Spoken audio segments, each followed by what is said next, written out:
నమస్తే, welcome to our channel. నేను పద్మిని. ప్రస్తుతంతో పాటు ప్రముఖ ఆధ్యాత్మికవేత్త, దత్తాత్రేయ ఉపాసకులు, గణపతి ఉపాసకులు, అమ్మవారి సేవకులు, జ్యోతిష పండితులు మురళీధర శర్మ గారు ఉన్నారు. మాట్లాడదాం. మురళి గారు నమస్కారం అండి. మహాదేవ శ్రీమాత్రే నమః. మురళి గారు, మనం ఈ టాపిక్ మాట్లాడుకోవాలనుకున్నాం కానీ అవ్వలేదు. రకరకాల గ్రహస్థితులు మారుతున్నాయి. గోచార రీత్యా మనం మాట్లాడుకుంటే అటు శని భగవానుడు ఆల్రెడీ మారటం జరిగింది.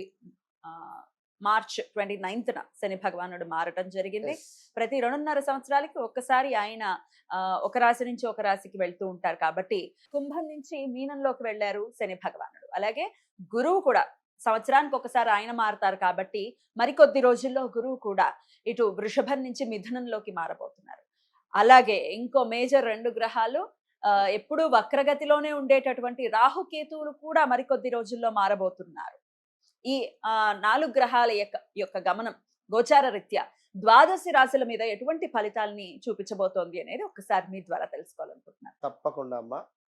చాలా అంటే చాలా అద్భుతమైనటువంటి విషయం నిజంగా. ఎందుకు అంటే మనకు ఉండేటువంటి 9 గ్రహాలలో కూడా ముఖ్యంగా గురువు, శనేశ్వరుడు ఇద్దరి మార్పు వల్లనే చాలా ఓడలు బండ్లు, బండ్లు ఓడలు అయ్యేటువంటి సందర్భాలు ఉంటాయి.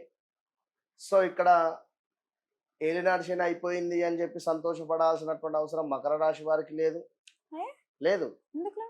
గురువు 6వ స్థానానికి వెళ్ళిపోతున్నాడు.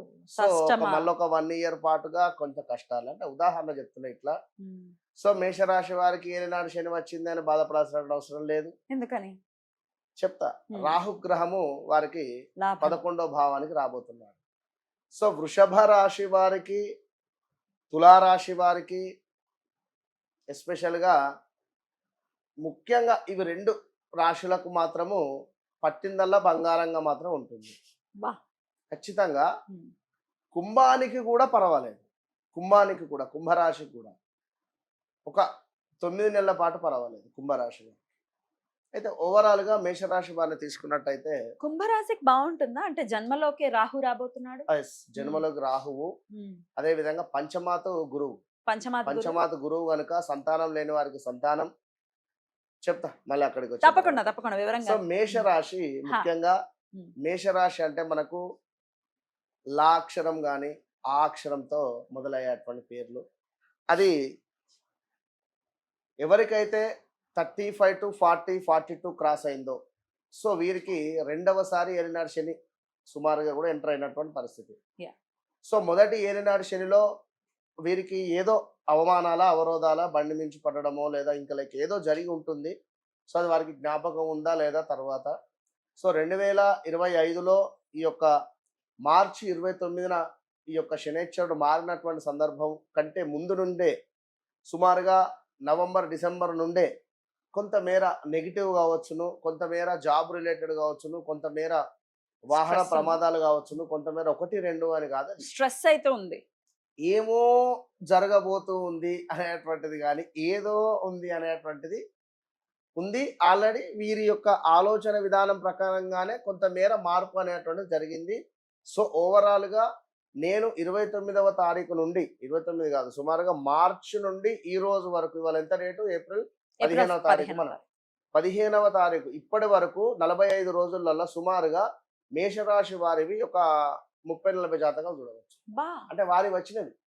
అంతకు ముందు వృశ్చిక రాశి, అదేవిధంగా మిథునము ఆల్రెడీ వీడియో కూడా ఓవరాల్గా చేసిన ఏవి ఇప్పుడు మనం చెప్పాం. అక్షరాలు లా అక్షరము ఆ అక్షరంతో ఉండేటువంటి హాస్పిటల్స్ కూడా కొన్ని మూతబడిన దాఖలాలు ఉన్నాయి.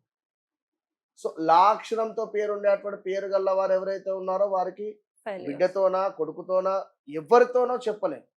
వైరం ఉంది. వైరం కానీ ఏదో స్ట్రెస్ కానీ డిస్టర్బెన్స్. సో మీరేమిటి, మీకు గురువు, వీరికి గురువు 2వ భావం నుండి 3వ భావానికి వస్తున్నాడు ఈ యొక్క మే 14. సో 1 ఇయర్ పాటుగా గురువు కొంత పర్వాలేదు, నాట్ బ్యాడ్. రాహువు మీకు ఎక్సలెంట్గా సపోర్ట్ ఉంటుంది. ఈ రాహు సపోర్ట్ ఇంకా పూర్తిగా ఉండాలి అంటే దుర్గా అమ్మవారికి నిమ్మకాయతో దీపారాధన. కేవలం మీరు దుర్గా అమ్మవారికి కనుక ఈ శుక్రవారం రాహుకాలం సమయంలో దీపారాధన చేయడం వల్ల 100% అమ్మవారి చిటికెన మన కాలిపై ఉండేటువంటి నవగ్రహాలు కనుక మీరు ఆ అమ్మవారిని పూజించినట్టయితే అద్భుతమైనటువంటి రిజల్ట్ ఉంటుంది. వారానికి అన్నిటికీ ఒక్కసారి రాహుకాలంలో దీపారాధన. అన్ని గ్రహాలకు సంబంధించి కూడా అమ్మవారు కాలితో శాసిస్తుంది. అది మాత్రం గుర్తుంచుకోండి. అంతే. ఒకటి ఉదయమే ఉంటుంది కదండి రాహుకాలం 10:30 నుంచి 12:30 శుక్రవారం. శుక్రవారము. ఇక లేదు ఆ సమయం అనుకుంటే ఆదివారం చేయండి. ఆదివారము మనకు 4:30 నుండి 5:30, 6 6 దాకా ఏమో ఉంటుంది. ఈ సమయమైనా చేయండి. రైట్. ఎప్పుడైనా రాహు కాలంలో అమ్మవారికి సమర్పించేటువంటి దీపారాధన కానీ ఈ యొక్క మల్లెపూలను సమర్పించండి అమ్మవారికి. అంటే స్మెల్డ్ పర్ఫ్యూమ్ కానీ ఈ యొక్క మన మల్లెపూలు కానీ మర్వం అమ్మవారికి సమర్పిస్తే మనల్ని మర్చిపోదు. మరి మర్చిపోదు. మనల్ని మర్చిపోదు. అబ్బా. కనుక అలాంటివి సమర్పించండి. బిల్వ దళాలైనా కూడా ఇవి అమ్మవారికి ఎంతో ప్రీతి. సో సమర్పించండి, బాగుంటుంది. మేషరాశి వారికి ఇంకా పూర్తిగా అంటే వేరే వీడియో పూర్తిగా చేద్దాం. హా, సో మీరు పైన అన్ని రకాలైనటువంటి సమస్యలకు ఒక్కటే శుక్రవారం రాహుకాలం సమయం. అంతే, ఒకటే మాట. బ్యూటిఫుల్. ఇక వృషభ రాశి ఆల్రెడీ మీరు స్టార్టింగ్ లోనే అసలు మంచి కిక్ ఇచ్చారు వృషభ రాశి వారికి. వృషభ ఎందుకంటే రాశి వారికి పట్టిందల్లా బంగారం అన్నమాట. 100కు 100% బాగుంది. ఇంకొంచెం ఎలాబరేటివ్ గా చెప్పండి, ఏమిటి బాగుండడం అంటే? అయితే శనైశ్వరుడు 11వ భావంలో లాభస్థానంలో ఉన్నాడు. రాహువు 10వ భావానికి వెళ్తున్నాడు. 10వ భావం ఏమిటి? వృత్తి. ఎవరైతే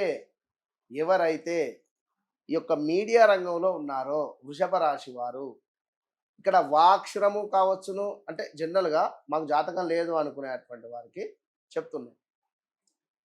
10వ భావం ఏమిటి? వృత్తి భావం.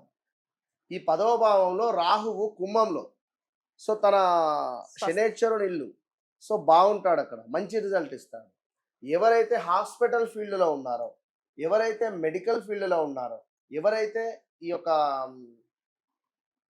ఫిలిం ఇండస్ట్రీ లైక్ ఏదైనా కావచ్చు, కెమెరా రిలేటెడ్ ఉండేటువంటి వారికి కొత్త అవకాశాలు కానీ, లేదా మళ్ళీ కొత్తగా నేను అని ప్రూవ్ చేసుకునేటువంటి అవకాశాలు కానీ మనకు ఒక ఛాలెంజ్ అన్నట్టు. సో లాస్ట్ 2 ఇయర్స్ మేషరాశి వారికి ఎంత అద్భుతమైనటువంటి వైభవం ఉందో ఈ రాబోయే 2 ఇయర్స్ వీరికి అంతే, నో డౌట్ అందులో. కనుక అన్నింటా బలం బాగుంది, అంతా బాగుంది. మన గురువు. 2వ భావం ఏమిటి? ధనం, డబ్బు భావం. అయితే ఇక్కడ మరొకటి ఏమిటి? 2వ భావము కుటుంబము. కుటుంబంతో కొంత మనము అంటే సౌఖ్యంగా ఉండే పరిస్థితి ఉంటుంది. కొంతమేర కొంచెము కొన్ని సందర్భాలలో మనము ఏం మాట్లాడాలి ఏం మాట్లాడాలి కొంత చూసుకొని ముందుకు వెళ్తే ఇంకా సూపర్. అంతే 2వ భావం. అంటే నేనున్నా కమిట్మెంట్ ఇచ్చేయద్దు. ఇప్పుడు ఎవరో 10 లక్షలు తీసుకుంటున్నారు, నేను ఉన్నారా ఇచ్చే, ఇలాంటి కమిట్మెంట్స్ ఇవ్వకుండా ఉండండి. రైట్. సో మిథునం ఆల్రెడీ 2021, 22, 23 కూడా మొత్తం చితికిపోయి ఉన్నారు వీరు. ఈ మిథునానికి ఒక పాయింట్, వృషభానికి కొంతమేర